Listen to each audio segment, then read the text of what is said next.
Olá, queridos amigos do CPMM, uma excelente noite para todos vocês, eu espero encontrá-los todos bem. Nós estamos fazendo o estudo do Evangelho segundo o Espiritismo, estamos no capítulo 8 e hoje falaremos sobre uma das mais belas máximas do Cristo: amai ao próximo como a ti mesmo. Eu separei alguns trechos do Evangelho com bastante dificuldade para poder partilhar com vocês, mas farei aqui a leitura e espero que consigam acompanhar aí em suas edições. A minha está na página de número 137. Diz o seguinte: o maior mandamento.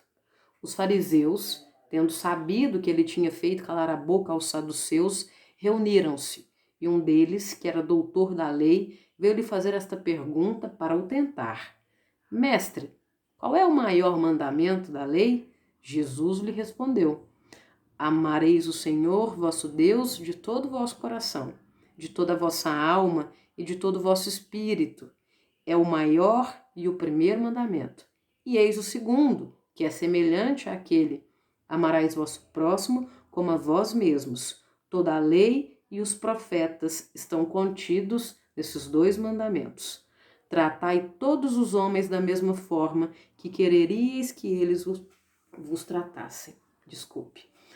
Pessoal, quando nós pensamos esta questão de amar ao próximo como a nós mesmos, de nos comportarmos com o outro da mesma maneira como nós gostaríamos que se comportassem conosco, é muito interessante se avaliamos a nossa conduta ao longo dos tempos, né? Ao longo da roda das encarnações, ao longo da nossa história. Nós tínhamos na Idade Antiga, pelo menos o que a história nos traz, né, nos comportamentos das sociedades da época, os egípcios, né, os gregos, os romanos, os povos da Mesopotâmia, os caldeus, os persas, né, os hebreus, eram povos que levavam tudo muito a ferro e fogo, né, usavam em sua grande maioria o princípio de Talião, que é o olho por olho, o dente por dente, né, com exércitos violentos, fazendo uso da escravidão de outros, né, companheiros ali que estavam vivendo no mesmo local. Então eram sociedades que, apesar de não usarmos, né, em momento algum a palavra primitivos, mas eram sociedades que não tinham em questões tecnológicas, em questão de invenções, de revoluções, né, no campo da indústria e do conhecimento, né, da tecnologia como um todo, eram sociedades que não tinham tanto embasamento quanto nós temos hoje a respeito de conhecer tudo, a respeito de processos, né, do conhecimento. Então, quando nós avaliamos o nosso comportamento com relação às sociedades daquela época, será que nós realmente enxergamos alguma evolução no campo da moral? No sentido de que nós realmente amamos as pessoas e nos comportamos com ela de acordo com aquilo que nós gostaríamos, né, que fosse feito conosco? Porque na maioria das vezes eu acredito que não, né? O nosso comportamento para com o próximo, ele deixa muito a desejar. Nós estamos vivendo uma das crises, né, sanitaristas mais graves da história da humanidade, né? Uma pandemia, pelo menos a história não nos revelou nada semelhante anteriormente, e nós observamos que o comportamento individual vem afetando a coletividade de uma forma sem igual. Por quê? Não existe a preocupação do cuidado consigo. Eu estava assistindo hoje uma reportagem que dizia o seguinte: esperava-se que aqui em Uberlândia cerca de 70, até de 80 mil crianças fossem vacinadas, né, nos primeiros dias aí da campanha da vacinação, e nós tivemos agora, até o final da campanha, apenas cerca de 30 mil crianças. Né? Então é menos da metade do que estava se esperando. É por falta de informação? É por falta de ter um meio de transporte, de conseguir ir até o postinho? A maioria dos bairros hoje tem as UBSF, tem os postinhos que a gente consegue ir até lá e conseguimos receber a vacina de forma gratuita, porque o Brasil tem um sistema único de saúde que permite isso, né? Nós pagamos impostos para que eles retornem para nós os serviços. Então, quando nós não nos comportamos de maneira adequada, se eu sou pai, se eu sou mãe, se eu sou responsável por alguém, né, e eu não conduzo essa criança ou essa pessoa até um posto de vacinação, Qual é a minha preocupação para com esta pessoa e para com o próximo, né?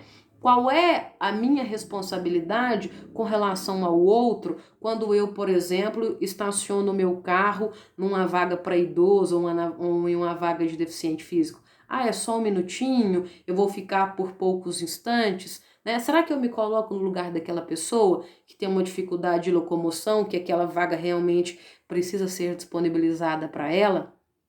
Será que eu consigo me desfazer do meu orgulho, da minha vaidade, das coisas que eu penso, né, de me colocar em primeiro lugar? Será que eu consigo, né, permitir ceder um espaço para o outro no trânsito, permitir que o outro passe na minha frente? Será que essas coisas pequeninas me incomodam tanto por quê? Né? Qual é o meu nível de doação para com o próximo? Será que a doação é só ofertar uma cesta básica a uma família que tem fome, um cobertor a quem tem frio? Sim, isso é caridade material. E a caridade moral? Eu estou disposta a ouvir, a entender, eu quero conversar, eu quero partilhar os meus sentimentos com o outro. Será que há da minha parte uma disponibilidade com relação a simplesmente ouvir? Eu jamais me esquecerei de uma frase que Dona Sete Faces uma vez disse no centro, que quando todos nós chegamos lá com os nossos corações amargurados, às vezes endurecidos, entristecidos, e ela disse o seguinte: eu sou a caixa de música que revela todas as canções, todas as vozes do mundo. Né? Porque todas as dores que expressamos lá dentro reverberam na espiritualidade e eles, né, de uma forma tão carinhosa, tão sistemática, porque todos os dias eles estão disponíveis ali para nos entender e para nos ouvir, né, eles conseguem transformar aí esses nossos sentimentos com palavras de tanto carinho e de tanto acolhimento. Há um outro trecho que eu gostei bastante e grifei aqui para falar com vocês. Amar o próximo como a si mesmo, fazer para os outros o que quereríamos que os outros fizessem por nós, é a expressão, a mais completa da caridade, porque resume todos os deveres para com o próximo. Não se pode ter guia mais seguro a esse respeito, que tomando por medida do que se deve fazer para os outros, o que se deseja para si. Com qual direito se exigiria de seus semelhantes mais de bons procedimentos, de indulgência, de benevolência e de devotamento do que se os tem para com eles? A prática dessas máximas tende à destruição do egoísmo, quando os homens as tomarem por normas de sua conduta e por base de suas instituições, compreenderão a verdadeira fraternidade e farão reinar entre eles a paz e a justiça. Não haverá mais nem ódios, nem dissensões, mas união, concórdia e benevolência mútua. É um trecho lindíssimo, né, que o Evangelho, que a palavra de Jesus nos traz, né? Acho que o exemplo histórico de um grande amor e doação ao próximo que me veio aqui para poder falar com vocês no vídeo hoje é a história do Desmond Doss. O Desmond Doss, ele foi um soldado durante a Segunda Guerra Mundial, né? E por uma questão religiosa também e de consciência, ele se alistou, né, para participar durante a guerra, né? A Segunda Guerra Mundial começa em 1939, vai até 1945. É o conflito, né, com o maior número de mortos. Alguns historiadores estimam cerca de 70 até 80 milhões de mortos, né, nesses 6 anos. É uma barbárie. E o Desmond Doss, ele se alista para participar do exército, mas por uma questão de consciência ele diz: eu não vou disparar um tiro sequer, eu não vou segurar nenhuma arma. Ele se torna uma piada, né, entre os companheiros ali de exército.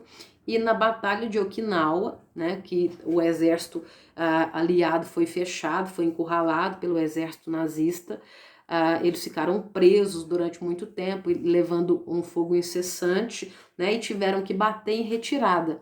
E muitos soldados que estavam feridos ou estavam perdidos devido ali à questão da localização da batalha não conseguiam sair do lugar, né? E o exército, na guerra, há essa questão, né, de salvar a sua própria vida, de bater em retirada e que é preciso recuar, montar uma nova estratégia, né? Boa parte do exército foi embora e alguns soldados ficaram para trás. E o Desmond Doss, né? Esse soldado que não pegou em nenhuma arma e não disparou nenhum tiro, ele volta e consegue salvar, estima-se, de 50 até 100 companheiros de batalha. Ele não permitiu que esses soldados ficassem lá para ser presos, torturados, ou se tornarem, né, prisioneiros de guerra, ou até mesmo serem mortos ali pelo exército nazista. Ele conseguiu salvar cerca de 50 até 100 homens, sem disparar um único tiro, né? Ele que era motivo de chacota, que não tinha o seu propósito entendido, né, por questões religiosas e também por uma questão de consciência, ele conseguiu, com uma atitude de amor ao próximo, salvar, né, milhares de pessoas, porque consequentemente é um exemplo que fica para muitos outros, né, mas conseguiu salvar ali vários companheiros de guerra.